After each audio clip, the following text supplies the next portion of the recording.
Mantan Presiden Joko Widodo, Jokowi, buka suara perihal kasus tudingan ijazah palsu miliknya. Jokowi mengatakan bahwa ijazah aslinya ia pegang sehingga selama 4 tahun isu tersebut bergulir dirinya tak banyak menanggapi. Ini kan sebuah isu yang sudah 4 tahunan ya dibicarakan dan sebetulnya saya sudah 4 tahunan diam. Tidak banyak menanggapi. Karena apa? Ijazahnya saya pegang gitu loh. Tetapi saya tidak menyampaikan kepada publik ijazah itu. Karena yang pertama, ada aduan ke Bareskrim. Yang kedua, saya dituduh ijazah saya palsu. Artinya yang menuduh itu yang harus membuktikan.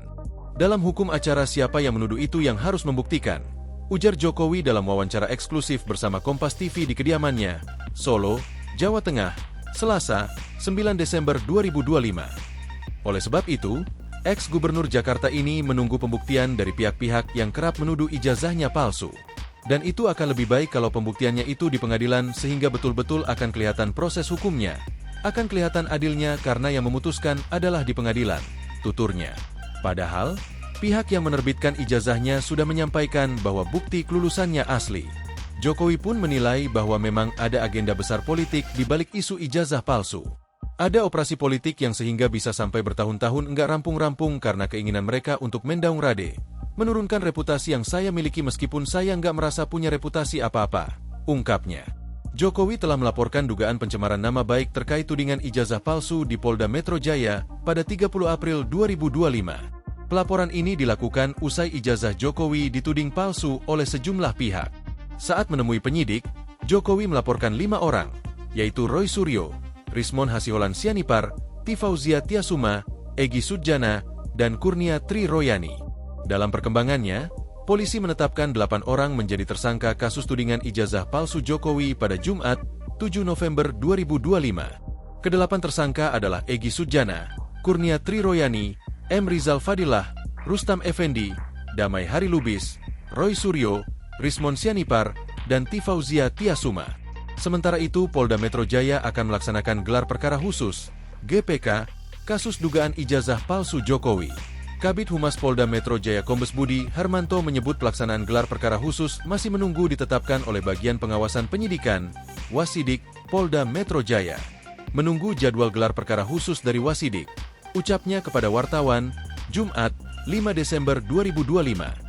Budi menjelaskan bahwa gelar perkara khusus ini sebagaimana permintaan tersangka dalam kasus tersebut. Selain menunggu jadwal gelar perkara khusus itu, penyidik juga masih menunggu konfirmasi dari beberapa pihak yang diundang dalam GPK. Kami menunggu konfirmasi dari beberapa pihak internal dan eksternal yang akan diundang, imbuhnya.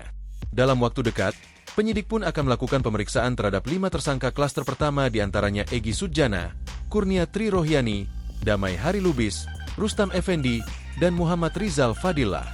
Masih diagendakan, tambahnya.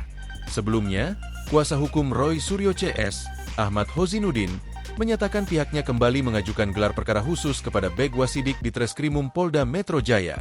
Gelar perkara khusus pernah diajukan pada 21 Juli 2025 saat Roy Suryo CS masih berstatus saksi di Polda Metro Jaya. Kami juga kembali mengirimkan permohonan gelar perkara khusus yang hari ini kami serahkan kembali ke Wasidik, ucapnya di Mapolda Metro Jaya, Jakarta Selatan. Hozinuddin menyinggung gelar perkara khusus di Bareskrim Polri yang mana saat itu penyelidikannya. Sebaliknya penanganan kasus di Polda Metro Jaya, penyelidikannya ditingkatkan menjadi penyidikan. Di Polda Metro Jaya, tidak dilakukan gelar perkara khusus, tuturnya. Hozinuddin mendorong agar dilakukan gelar perkara khusus terkait kasus yang dilaporkan Jokowi di Polda Metro Jaya. Hal ini sejalan dengan semangat wacana perbaikan institusi Polri, sebagaimana sudah dilakukan oleh Mabes Polri pada Dumas yang dilakukan oleh TPUA, katanya. Download Tribun X sekarang, menghadirkan lokal menjadi Indonesia.